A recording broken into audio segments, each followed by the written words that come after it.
I wear a mean dark pair of shades. And you can't see my eyes unless my head is bent. You dig? We fly, no lie. You know this. Swollen, rise. Outside, it's like showbiz. We stay fly, no lie, and you know this. Lips and thighs, oh my. What is up, everybody? Welcome to another AEW pay-per-view recap. My name is Brandon Tanguma, going it alone, as always, since I seem to be the only person who either watches wrestling or watches AEW, depending on which podcast you are listening to, because this will be a joint Curveballs and Chair Shots / Bulletcast production. So let's just jump right into it. If you are a listener of these, which there's probably not too many out there of you, normally I tend to get a little long-winded and go almost an hour recapping these pay-per-views, but I have a feeling this one might be a shorter than average recap, just because this was I would say a lackluster AEW pay-per-view, especially as I always seem to say in these recaps. This day and age, you're spending $50 for a pay-per-view. AEW, their tagline is, "We're the best wrestle." A lot of these matches have to deliver, and I would say it was a true hit and miss show. There was only one true match, I would say, that you should watch, and that is the main event, and that is where we will start. This show took place at the UBS Arena at Long Island, New York. This is the third Forbidden Door, I believe so. Don't quote me on that. But the main event, despite the theme of the show is supposed to be, AEW takes on other promotions, it was an AEW World Title match. Swerve Strickland defending his title against Will Ospreay, and both guys got sort of special entrances, nothing too over the top. Will Ospreay paying tribute to Hayabusa, while Swerve Strickland had Jim Jones come out and he introed Swerve. That's why you guys heard "We Fly High, Ballin'" in the recap. We got the introductions. We had both the AEW Justin Roberts and the New Japan announcer throughout the entire show. So we had one announcement in English, one announcement in Japanese. This was the longest match on the card at 27 minutes and 5 seconds. Swerve Strickland retains and continues on his streak, his world title reign. Really solid match. I would say it's possibly the best match of Swerve Strickland's, I won't say career, but possibly in AEW. It's either this one or the death match with Hangman Page back in November at Full Gear, which I was at. Humble brag, no big deal. And this was a just straight up babyface matchup. The storyline going into it was Will Ospreay, how he was going to respond to Swerve possibly having that killer instinct, while Will Ospreay does not. And they definitely did tease that multiple times. The finish was not convoluted, but we had a ref bump with a hidden blade. Then Don Callis comes out. He gives a screwdriver to Will Ospreay. Ospreay takes it, but we don't know exactly if he was going to do anything with it or not. Prince Nana pushes Don Callis, then Will threatens Nana with the screwdriver. Then Swerve gets involved, and then we get to the finishing sequence where Swerve hits a bunch of different finishers at the end. Will Ospreay kicks out of, there was a combination of house call and Swerve stomps. There was two kickouts where you definitely thought it could have been the finish, but Will Ospreay kicks out of it, continues fighting, out on his feet at the very end, and then Swerve hits I think he hits a house call, and then he hits his Swerve has too many finishers, which is a good thing, because I do like when wrestlers have moves that you could possibly think it was the end with multiple different moves, and Swerve does get the win. As I said, I thought this was a really solid match. This was by far the most hyped match going into this, and it was a one-match card for especially the casual AEW viewer who doesn't know a lot of New Japan, Stardom, CMLL, AAA guys. And I wouldn't say this match like delivered on that type of hype. Like if you were kind of on the fence and you decided to not buy this, you didn't miss too much. I would say the biggest theme of the night would be the crowd. The crowd got up at points, and they were quiet for a majority of these matches, but they were up for the entirety of this match, and you could tell that this was the match they were the most excited for. This was the match that had the most build, had the most hype behind it.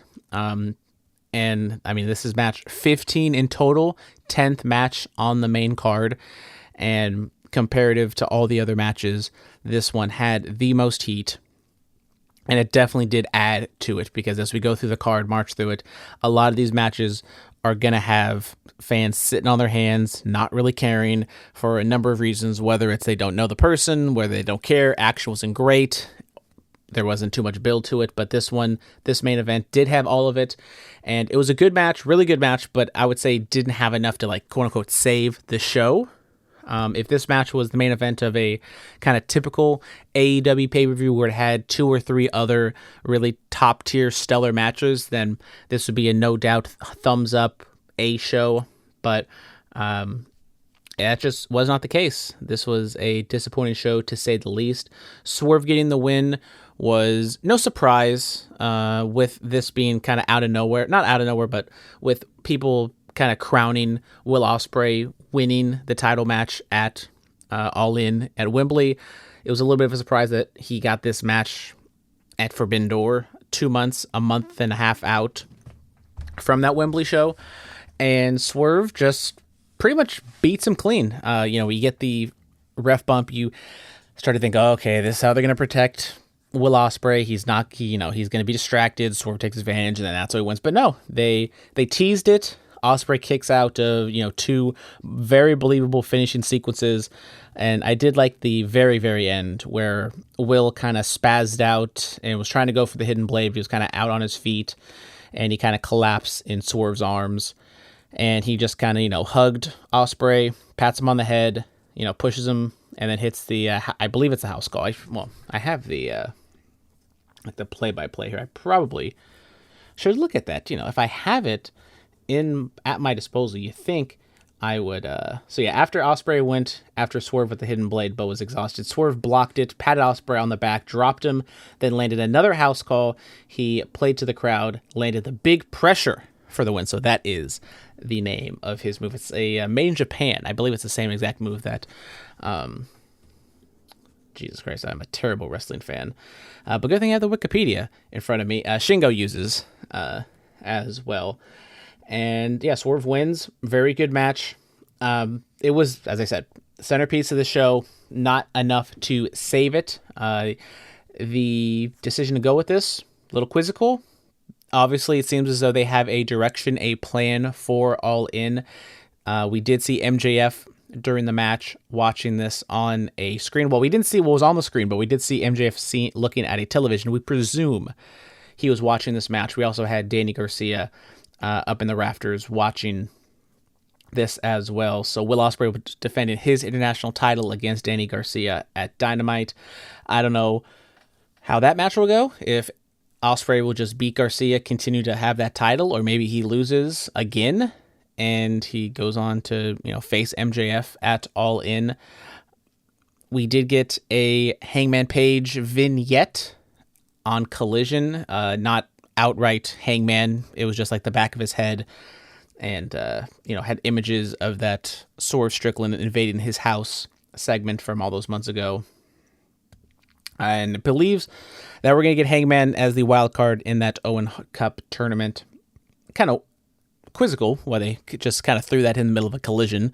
No hype, no just nothing, just kind of put it in there, and then that was it, if they are trying to make Hangman's return a surprise. But it is what it is. So I believe the next pay-per-view for Forbidden or for AEW is All In.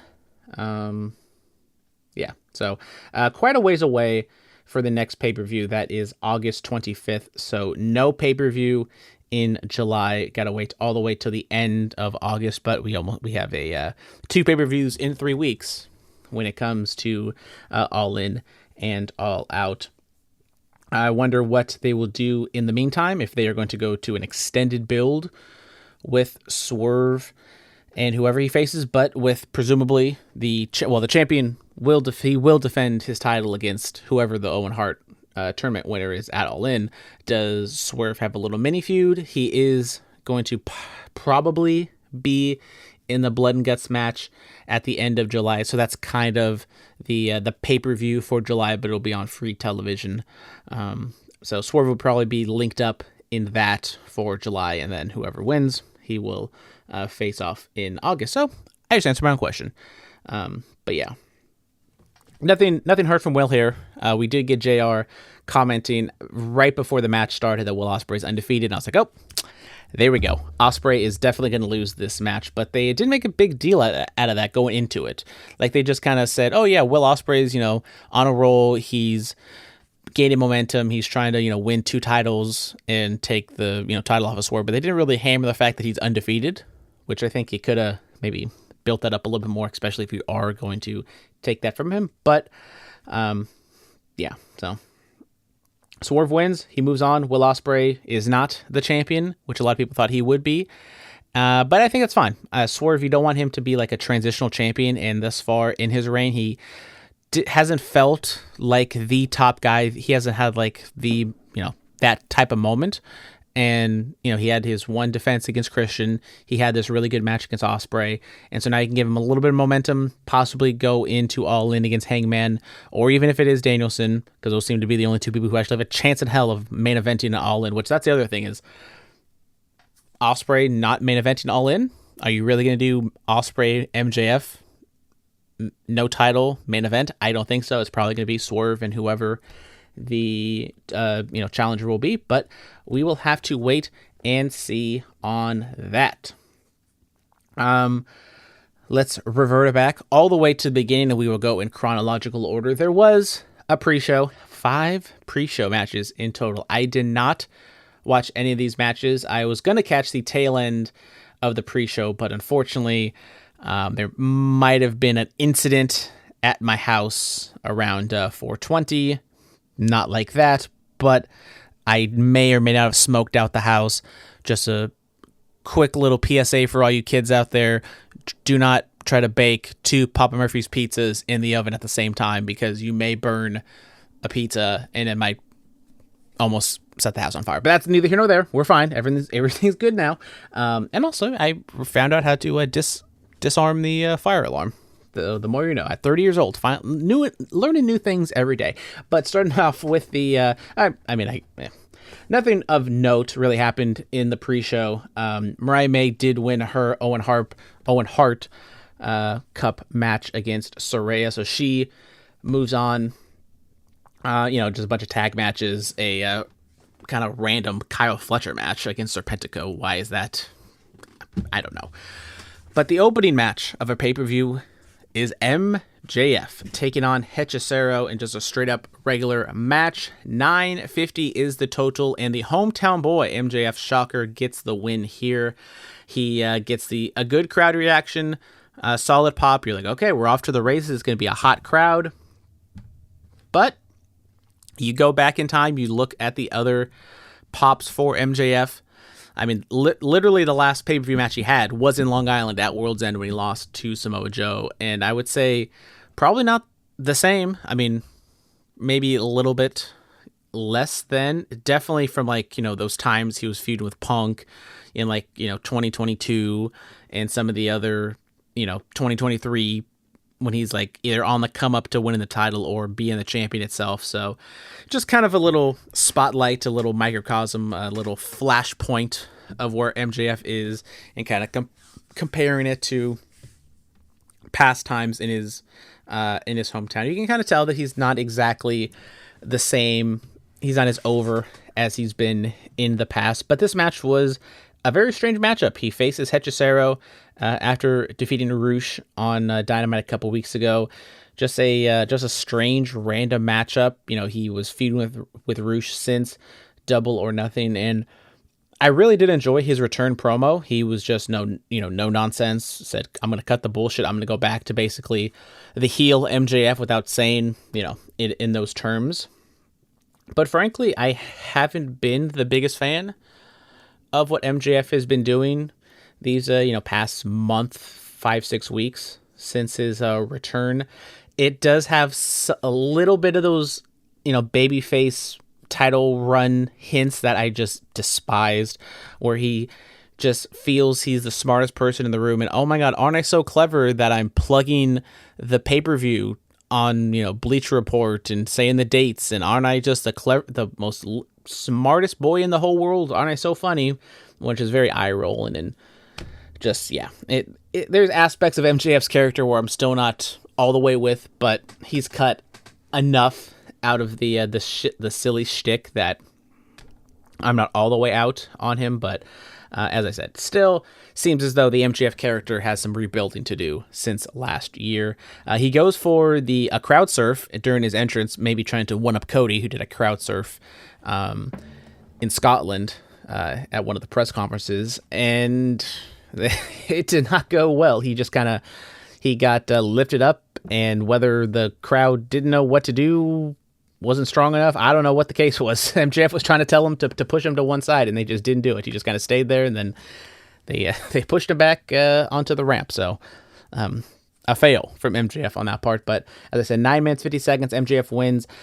You go into this one thinking it's going to be a real styles clash with MJF, kind of the I don't even know how you would describe his style, just almost WWE-esque, to where he just kind of, some brawling, a little bit of grappling, but nothing too flashy compared to some other people on the roster. While Hechicero he's a luchador. He's going to fly a little bit, but he also does utilize, submissions and some mat work as well. But I thought they worked well together. 9:50, a tad bit longer than I probably would have said. I think this could have been shorter, but maybe for political reasons, you don't want MJF to just run through Hechicero in 5 minutes. But I am glad it only went 9 minutes 50 seconds, because an MJF pay-per-view match, I would not have been shocked if this one went 15. And in total, this match did clock in under 4 hours, which still is way too long, especially when you go through all these other matches I'm going to go through and just be like, yep, nope, you could take off at least 2 or 3 of these other matches, and we could have easily gotten to 3 hours. But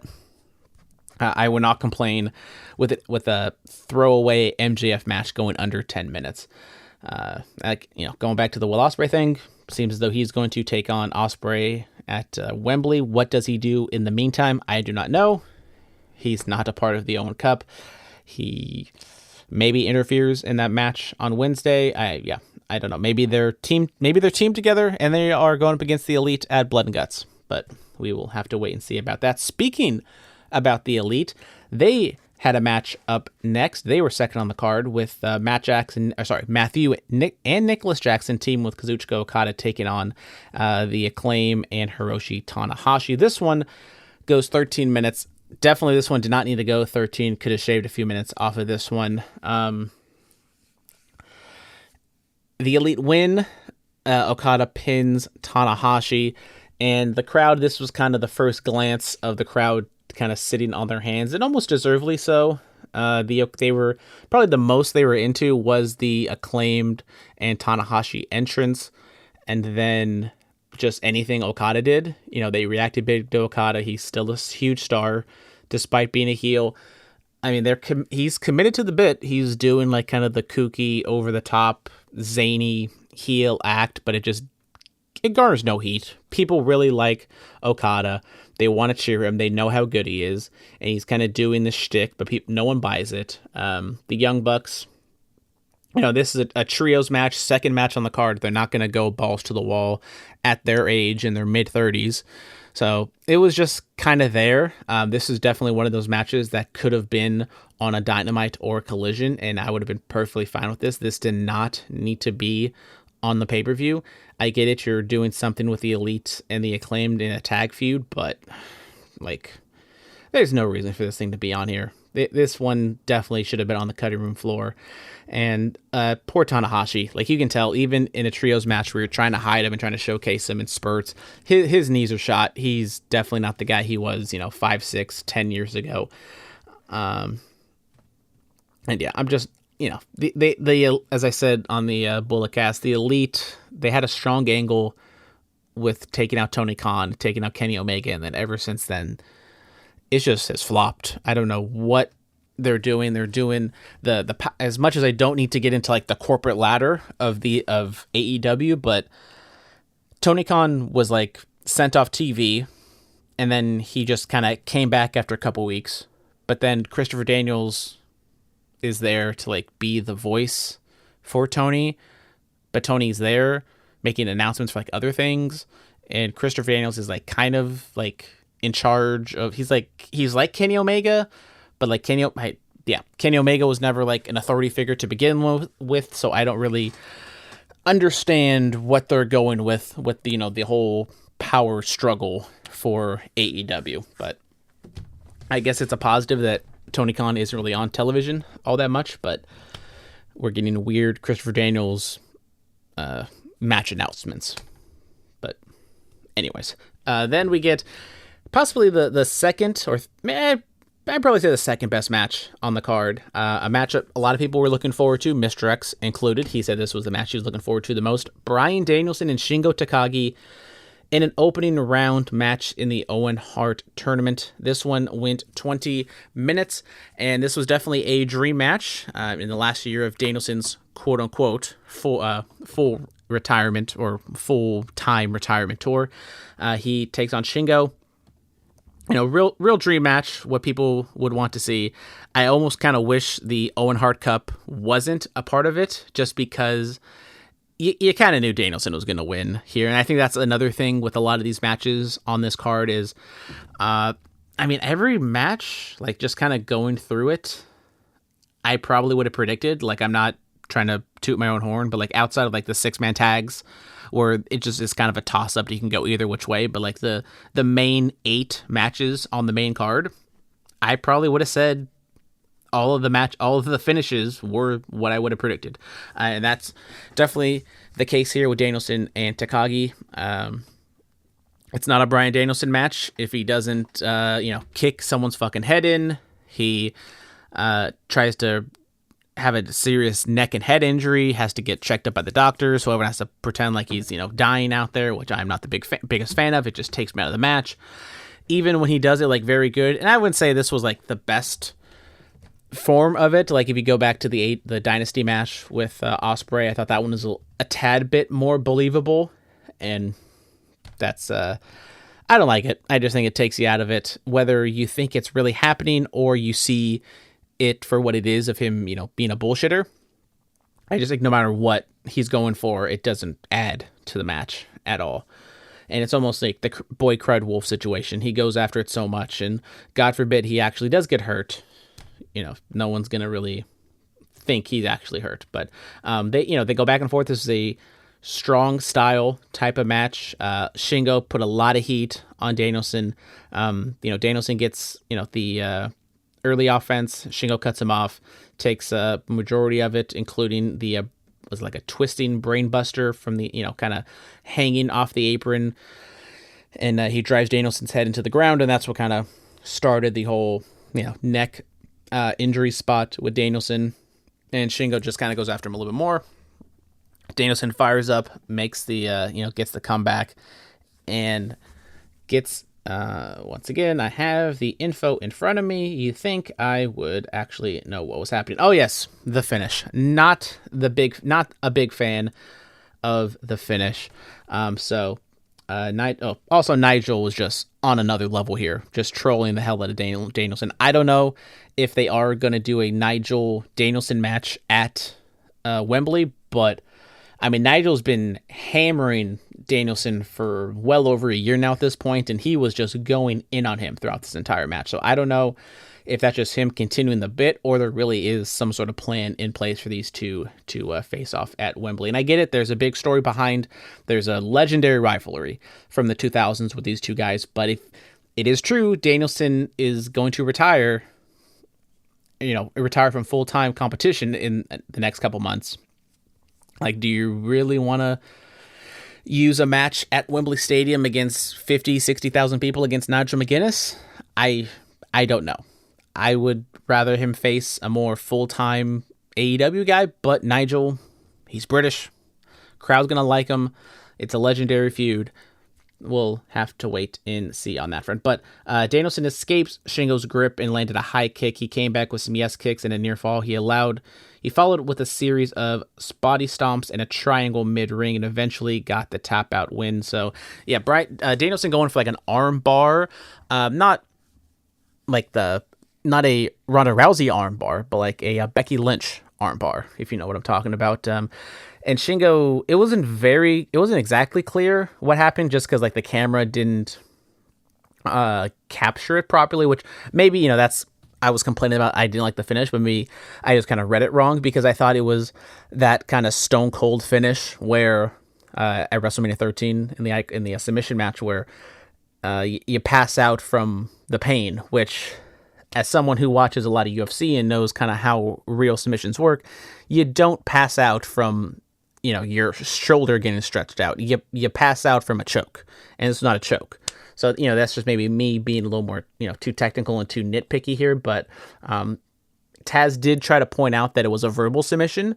They didn't really, confirm that. So I'm just, I'll waive my, complaints here and just say they were doing some sort of tap or some sort of verbal submission, but they just kind of missed it from a camera angle standpoint. But, yeah, this was a really good match. I'd probably say second best match on the show just because the crowd was into it for a majority of it. Good action. And yeah, it didn't maybe live up to the lofty expectations people thought, but this was a really solid match. Then we get the women's match, fourth on the card, which is a little surprising that they would put this a little later, especially since I would say this was the match that had the most build to it. As much as the main event did have a decent amount of build, but this one has been going on for some time. Timeless Toni Storm defends her AEW Women's World Title against Mina Shirakawa. Mariah May was in the ring during the entrances, and she handed flowers to both Toni and Mina. This is a custom in Japanese wrestling, and this one goes 11 minutes 40 seconds.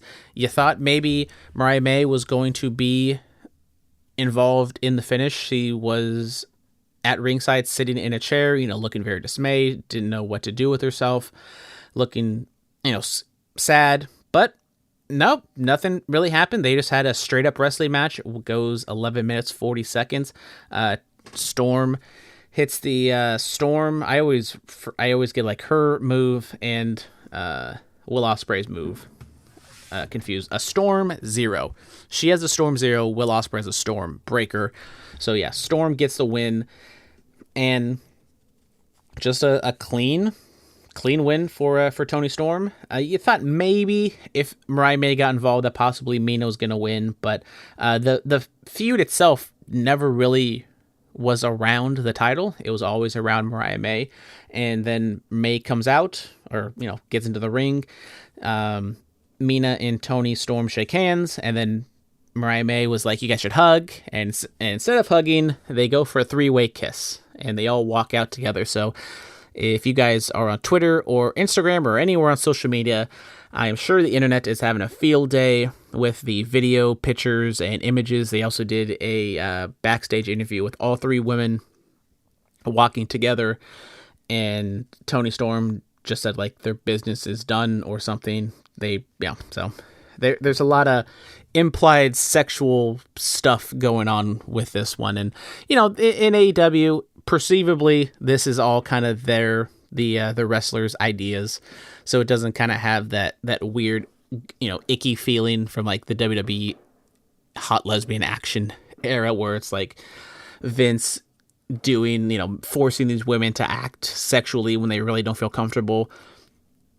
Hopefully, it seems as though this is kind of what the women want to do, and if that's what they want to do, so be it. I did have high expectations that the crowd was going to be really involved in this, and honestly, they weren't. Like, they like Toni, Mina. They kind of like her. She's cute. She is a good wrestler. But yeah, it just didn't really click as much as I thought going into the match, just because I thought they were. They did build this match up quite a bit, and it just didn't really kind of live up to what I thought it could have been. But it is what it is. Then we get just a singles match. Orange Cassidy taking on Zack Sabre Jr. if you've seen a Zack Sabre Jr. match, you kind of know what they're doing here. Some technical work, a lot of, ground-based action, trying to tie up Orange Cassidy in knots. Cassidy tried his best to get out of it, try to tie up Zack Sabre Jr., but in the end, it did not work, as Sabre just kind of put Cassidy in a pretzel, put him in like 4 different moves at one time, and Cassidy submits. It goes 16 minutes, 20 seconds. I really did enjoy this match. I mean, honestly, I'd probably say this was my 3rd best match of the night, and possibly 2nd best match. There was just no chicanery, just 2 guys going back and forth, wrestling, having a really solid match, really fun match. And there's not really much analysis to go into this. I just thought it was a solid, well-worked match. That being said, this could have also been a match you could have cut from the show and could have been like a main event of a Dynamite or a Collision. Then a match I would have cut completely from the show, because this did not need to happen. We had another 6-man tag match with the Learning Tree, Chris Jericho and Big Bill teaming with Jeff Cobb, taking on Samoa Joe, Hook, and Katsuyori Shibata. This one goes 13 minutes, 25 seconds. Once again, if you're looking to shave off some time, if you're not going to kick this off the card in general, you could have shaved off a couple minutes, put this thing at like 10 or sub 10. And, in the end, Hook beats Chris Jericho with his own move, hits him with a Judas effect, and gets the pin clean as a sheet in the middle of the ring, 1, 2, 3. And that was that. I mean, I would have maybe thought some chicanery could have been afoot, especially with Brian Keith at ringside, but no, just the babyface team beats the heel team. And that was that. And probably that is the best decision. At this point, the Learning Tree is not getting over. It's almost kind of intentionally not supposed to be getting over. But yeah, Joe, Hook, and Shibata just kind of beat up everyone. They, selling a little bit. But in the end, Hook defeats Chris Jericho. I wonder if that sets up a Hook Jericho FTW title match. But I'm just kind of glad they, no nonsense, get in, get out in as much as you can in 13 minutes, but Hook just beats Jericho, and that was it. We get the ladder match for the TNT Championship. El Phantasmo, Lio Rush, Dante Martin, Mark Briscoe, Konosuke Takeshita, and Jack Perry. This one goes nearly 17 minutes, and Jack Perry, who originally was just going to be awarded the TNT title, ends up getting it at the end of the day. Your typical kind of ladder match in this era, not as much like super crazy high flying that maybe you'd expect in an AEW ladder match. Lio Rush did some things. I think El Phantasmo did some things. Dante Martin obviously did some stuff. Basically everyone just kind of flew off of a ladder. I think maybe except for Jack Perry. The big spot that's getting kind of a lot of play on social media. Konosuke Takeshita and ELP, El Phantasmo, on the ring apron, and Takeshita takes ELP and hits him with a Blue Thunder Bomb to the outside and puts him through 2 tables. It was just so clean, very well executed, and probably the story of the match was how over Takeshita was. And the announcers pointed that out. It was a very loud reception. You could not hide from it. The few points that the crowd was very into the action was in this match when Takeshita was, getting some offense in and on the verge of possibly getting the title. So I don't know what that means.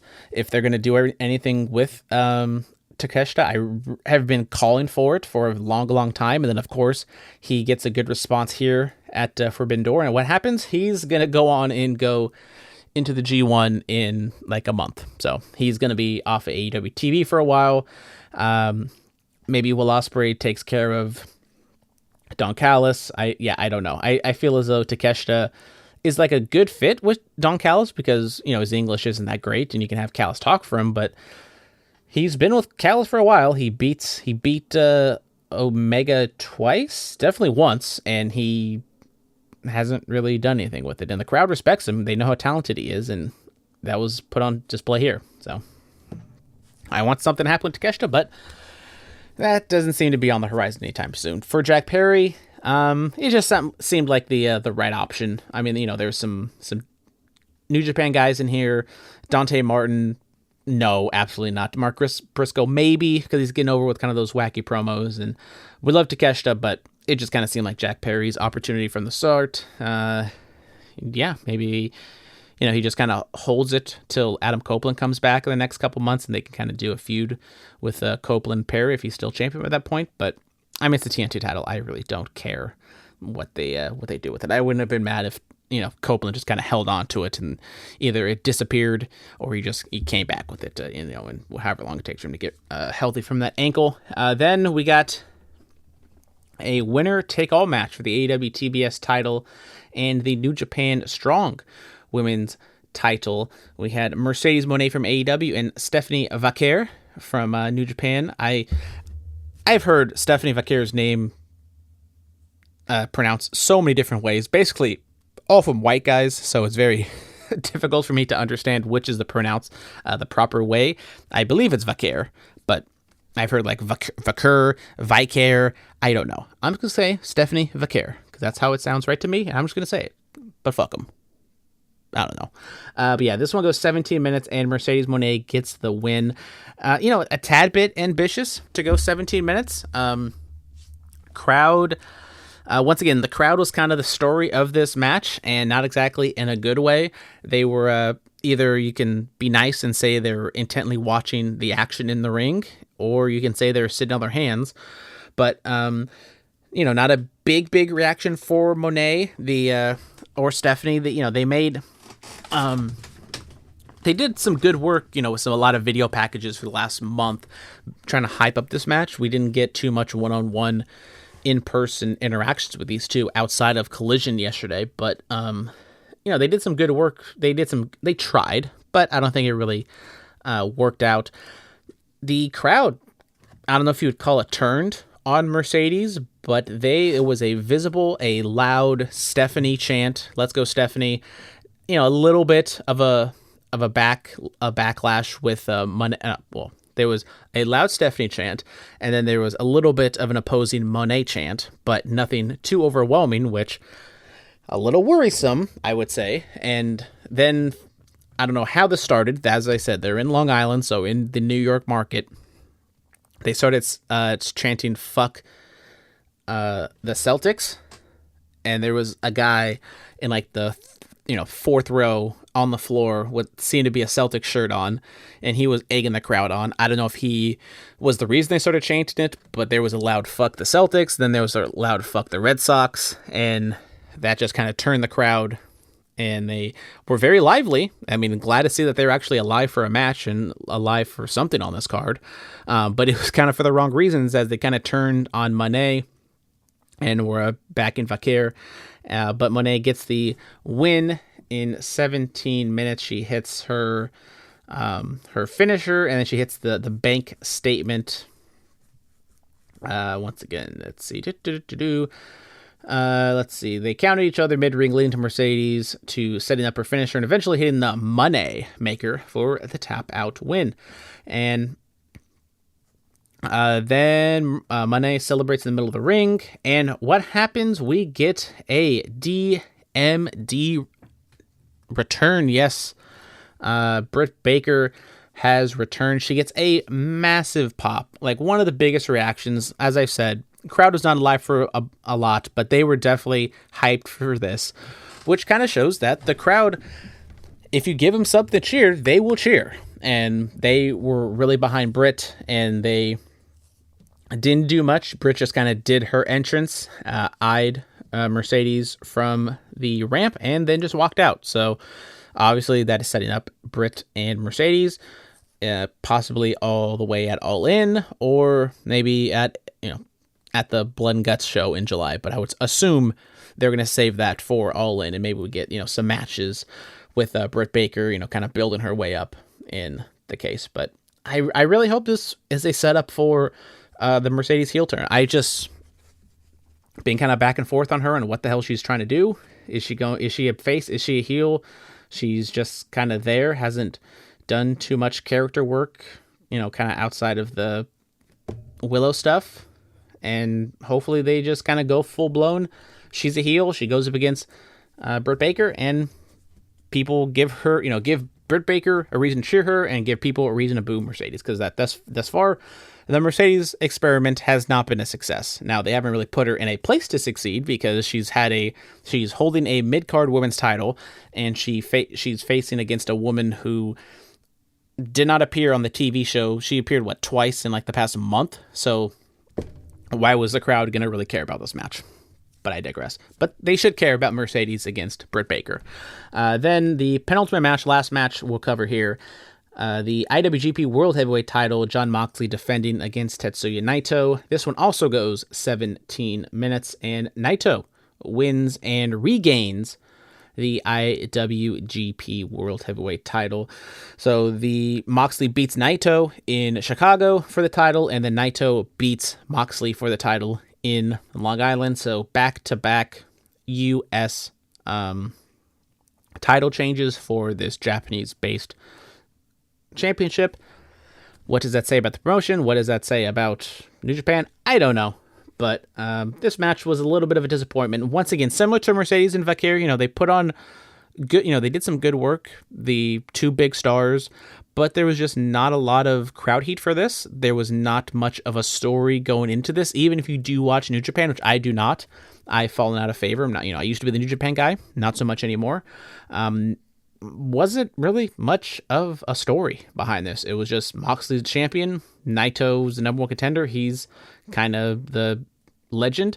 He is by far the biggest current guy on New Japan that was on this card. And he beats Moxley for the title. So, yeah, crowd was not really into this match at all. They liked Moxley, they liked Naito as well, but it wasn't like, even with it being an AEW crowd, they weren't like firmly behind Moxley. So it was kind of a weird match, just kind of plodded along. Didn't kind of have that high energy. That's not Moxley's style. Like, he can have a match with a high energy guy. Naito could, he can turn it up at points, but he's a little bit older now. This match was not really meant to be kind of the show-stealing mega main event that a Naito IWGP World Title match would be. So maybe just kind of kept it in the fourth gear and didn't want to get it into that fifth gear. But Naito's the new champion, heads into the G1 as champion, so he'll probably have a deep run, and then whoever he loses to in the tournament will be his he'll be whoever he's facing in the fall.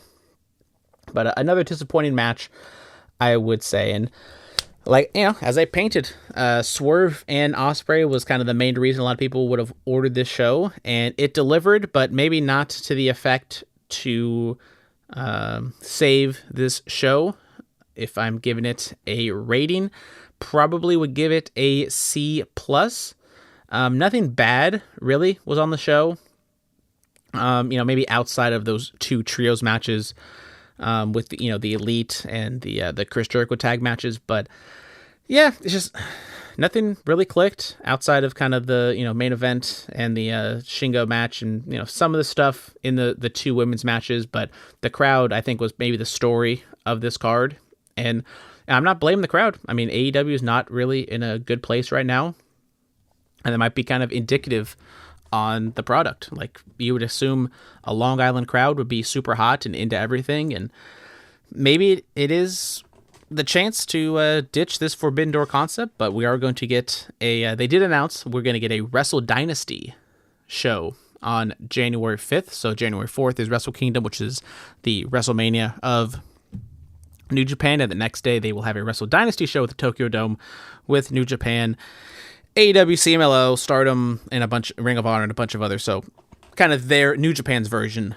of Forbidden Door in early January. But the crowd, not great, and they just kind of showcased where AEW is right now. They got almost 2 months to build this all-in card. I have my skepticisms. They've sold around 40,000+ tickets. Not as much as last year's thus far, but still a decent number for them. Forbidden Door as a concept has always been kind of a weird lull point for AEW, and with New Japan not being very hot right now, and Will Ospreay as well as Okada, the two big stars of New Japan, now going over to AEW, it just kind of loses its luster right now. I don't think they're going to get rid of the Forbidden Door format next year, but I would maybe suggest it. A lot of these matches probably could have been on a Dynamite, on a Collision, or, you know, make a Forbidden Door a special for Dynamite. But if that's not what they're going to do, they're going to pump out these pay-per-views, and they're going to continue to do this Forbidden Door contest. So, as like I said, C+ grade for Forbidden Door.